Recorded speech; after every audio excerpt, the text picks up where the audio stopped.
as uVuyokazi, ndizohoya impilo yam, ndizoba right mna kakhulu. I will meet a man ndimhle ndiserayithi ndisamile kakuhle ndigrand. Ndizokhulisa abantwana bam and futhi uMpumelelo makamove on impilo yakhe athathe itshitshi lakhe, athathe uTirelo bayokwenza itembu sawo. I don't give a because ukubhana. No, when uVuyokazi said ngizokhulisa abantwana bami ngisesemuhle ngime kahle, hey, engathi bekaprofesaya that day. If you remember that day, it was so very emotional looking at uVuyokazi where she comes noMpumelelo, you know, uthola umntana umncane, now this man okuthembisa ukuthi uzokushada and you'll be the first wife. Jiki le ndoda sekutshela ukuthi no, you will no longer be a first wife. Yena angeke aze anike idlozi lakhe intombi umuntu ongasitshitshi. So he believes that umfazi oqala, the first wife, mele kube umuntu oyi-virgin. Usho kanjalo uthi he believes that the first wife mele kube umfazi oyintombi nto.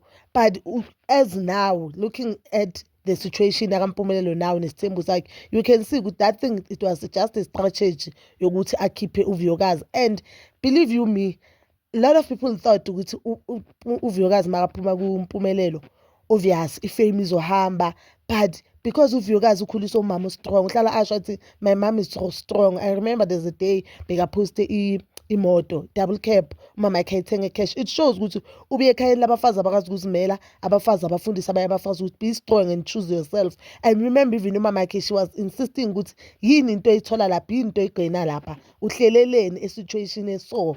But the day uVuyokazi decided to choose herself, guys, look at uVuyokazi now. Uyabona nje ma ungabukela uVuyokazi umthathe njenge-motivational speaker ethulile, you'll go somewhere in life, because it shows ukuthi if you choose yourself, you'll go somewhere in life. uVuyokazi uphume kuMpumelelo asese-student, akasebenzi, and uVuyokazi doesn't like posting. We know by now this woman doesn't like posting, so chances of her working with brands, they were very slim, guys. And back then vele bangasebenzi even a single brand. Uney'ngane ezithu, and at the time aphuma uNzulu was very young. He was not even a year old, uNzulu. So uNzulu is one child akaMpumelelo ngathi engazange ihlale nabantu bakaMseleko, ongazange ithole ithando labantu bakaMseleko at a very young age. You understand? So uNzulu was very young. Uyayibona ukuthi le nto behlangana kanjani, nginengane ezithu, ngiyafunda, ngidisappoint abazali, ngithola ingane ezithu ngashadanga. And this man I thought I was building with, nice, akangitshela impupho into engekho. But uVuyokazi wathi makashuza mpeke now u-afforda. uVuyokazi unama-surgery ayi-2, and these surgeries, guys, they are very expensive, nothing less than boma 90k. So that means uVuyokazi ubhadale close to boma 200 and something k for her body. And obviously body of Vuyokazi, even back then it was fire, but because she wanted to lose weight and she was trying to lose weight, she had to do a surgery. Okay, uVuyokazi ne-appointment yakhe. uVuyokazi une-degree now. She'll be graduating very soon. And remember, vele graduation is just a ceremony. Vele usuke soyiphethe i-degree yakho, usuke sowazi ukuthi mina nesikole sicedile sengilindele lalanga lokulanda le nto yami. uVuyokazi unemoto. uVuyokazi ukhulisa ingane zakhe beautifully so. Umhlophakazi ukhuluma English smooth. Uyababona abangani bakhe ukuthi ingane zakhe ukuthi man zi-healthy. ingane zaVuyokazi. uVuyokazi is traveling the world. You can see ukuthi uVuyokazi is traveling and working with big brands.